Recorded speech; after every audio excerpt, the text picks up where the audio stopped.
তোমাতেই দেওয়ানা। দুর্বা আহসান। পর্ব 6 থেকে 7। 2 হাঁটুর উপর ভর দিয়ে মাথা নিচু করে বসে আছে নিবিড়।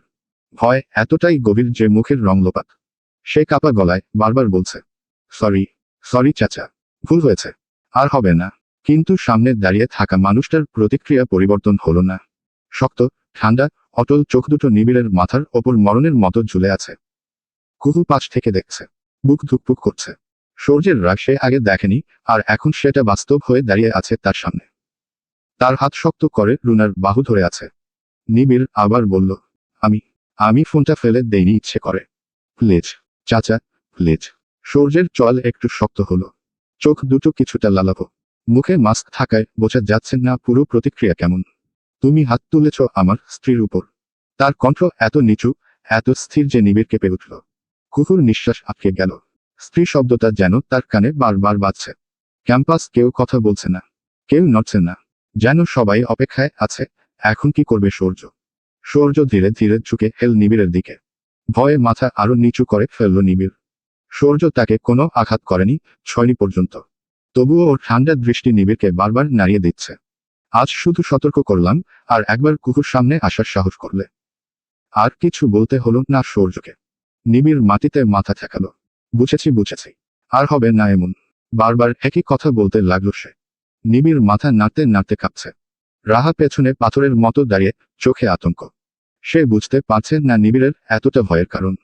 সূর্য 1 ইঞ্চিও নিবিড়কে ছুঁল না, তবুও ছুঁয়ে ফেলার মতো ভয় রেখে গেল। সে সোজা হয়ে দাঁড়াতেই ক্যাম্পাসের ভিড় দুই পাশে সরে গেল। তারপর সে কুকুর দিকে তাকালো। চোখ দুটো এখন আর রাগে নয়, নরম। যেন একটু আগের ভয়ঙ্কর মানুষটা অন্য কেউ ছিল। চলো, খুব শান্ত স্বরে বলল সে। কুকু থমকে গেল। রুনা ফিসফিস করল, দোস্ত, এটা সিনেমার থেকেও ভয়ঙ্কর আর সুন্দর ছিল একসাথে। কুকু কিছু বলল না। সূর্য এগিয়ে এসে তার ব্যাগটা নিল কাঁধ থেকে। একবার তাকালো তার চোখে।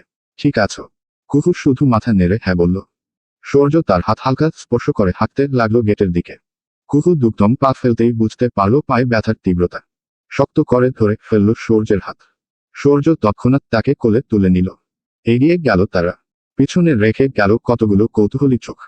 নিবিড় এখনো হাঁটু গেড়ে আছে, আর কেউ তার দিকে তাকাতেও সাহস পাচ্ছে না। অনেকেই মুখ থেকে হাসছে। বাইরে বেরিয়ে আসতেই কুহু নিঃশ্বাস নিল ঠিক করে। সূর্য গাড়িতে বসিয়ে দিল তাকে।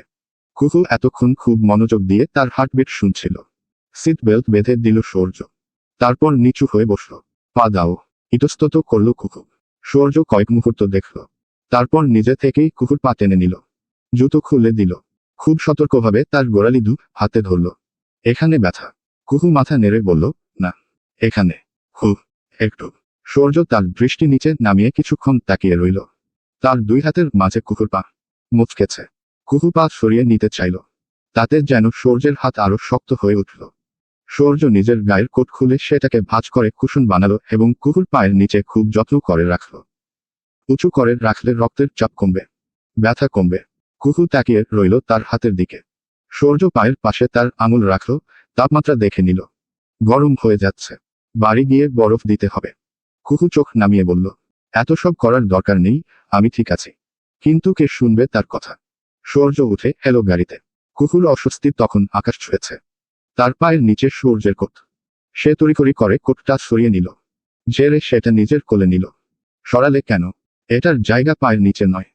তোমার ব্যথা কমাতে যদি এটা পায়ের নিচে রাখতে হয়, তাহলে সেটাই সই।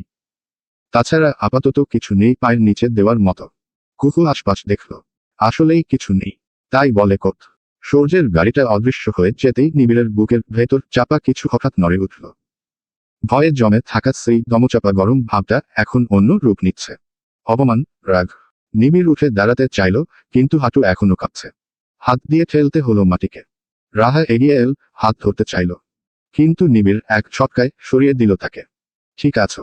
রাহার প্রশ্ন নিবিড় অগ্নিচোখে তাকালো তার দিকে। ভিতরে দাউ দাউ করে আগুন জ্বলছে। ঠোঁট শক্ত হয়ে গেছে।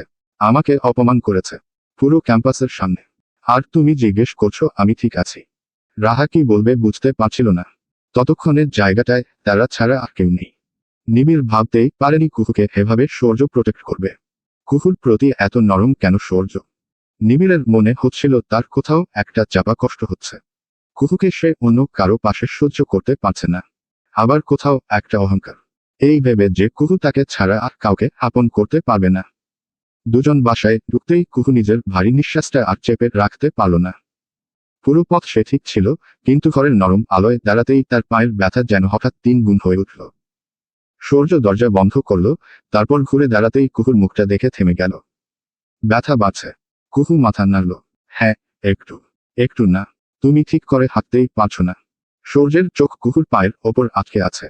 সে কুহুকে সোফায় বসিয়ে দিল। তারপর কোনো কথা না বলে রান্নাঘরের দিকে চলে গেল।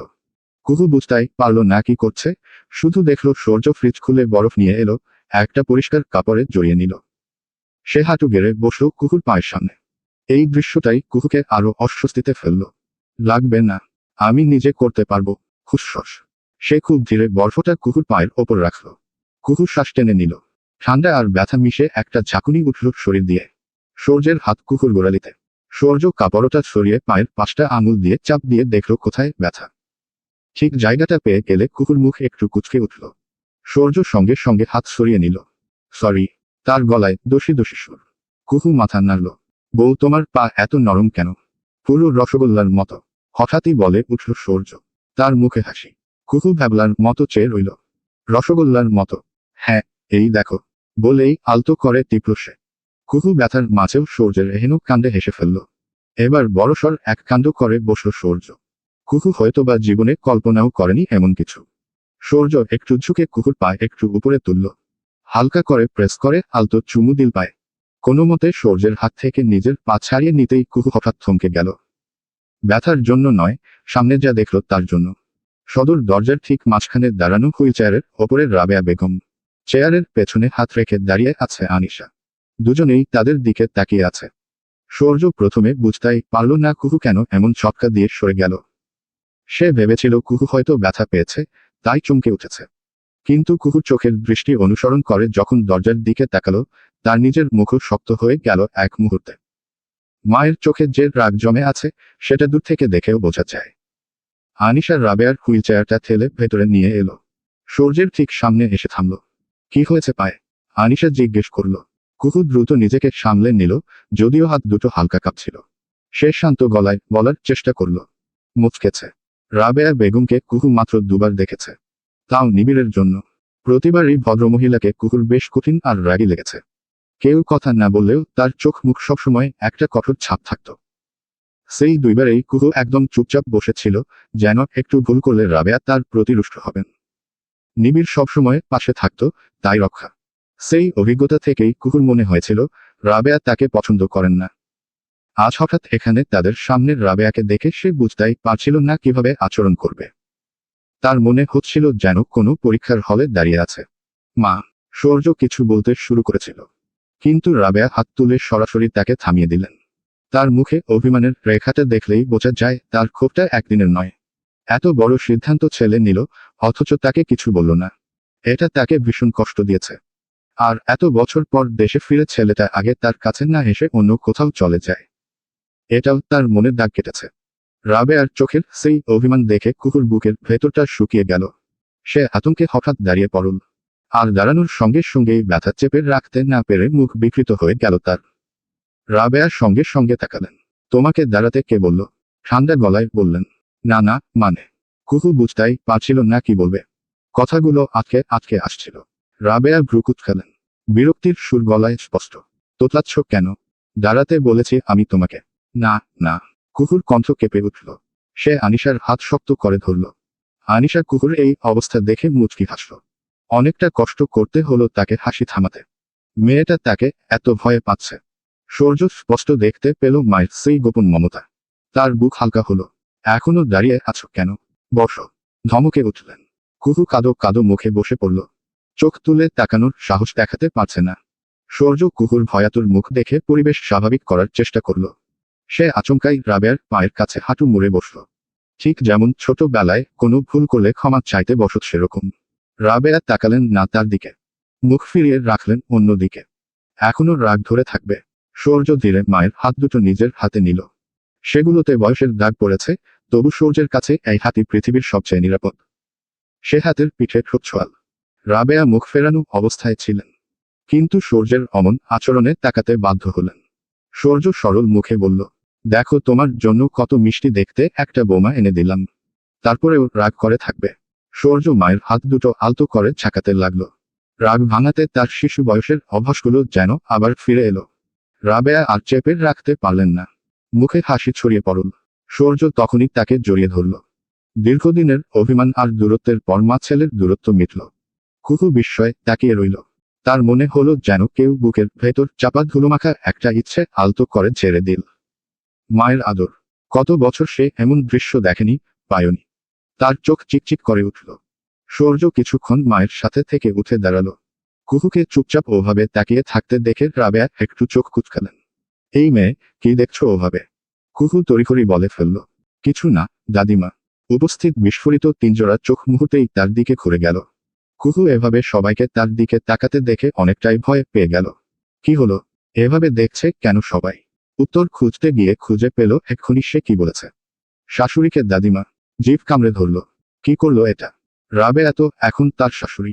কুকু সরাসরি আনিশার হাতের পেছনে লুকিয়ে পড়ল। লজ্জায় আর ভয়ে গলা কাঁপতে লাগলো। তার মনে হচ্ছিল মাটিতে গর্ত হলে তৎক্ষণাৎ ঢুকে পড়ত। এই মেয়ে, আমি তোমার কোন কালের দাদি হই? জোরে একটা ধমক দিয়ে বসলেন রাবেয়া। ছি, কি লজ্জার বিষয়! ধমকে আবার কুকুর গা শিউরে উঠছে। সে কেঁদে ফেলবে এমন অবস্থায় সকলের পেট ফাটা হাসিতে কান ফেটে যাওয়ার উপক্রম শুরু হলো। এমনকি রাবেয়া নিজেও হাসছেন কুকুর কাণ্ড দেখে। এত সহজ সরল কোনো মেয়ে হয়? আনিশা কুকুর হাতে জোরে একটা মারল। হাসতে হাসতে প্রায় কুকুর গায়ে লুটিয়ে পড়ছিল আনিশা। শাশুড়িকে দাদি বলছিস, কুকু? তাহলে কি সূর্য চাচা তোর চাচা? না না, উনি চাচা হতে যাবে কেন? উনি তো। কি?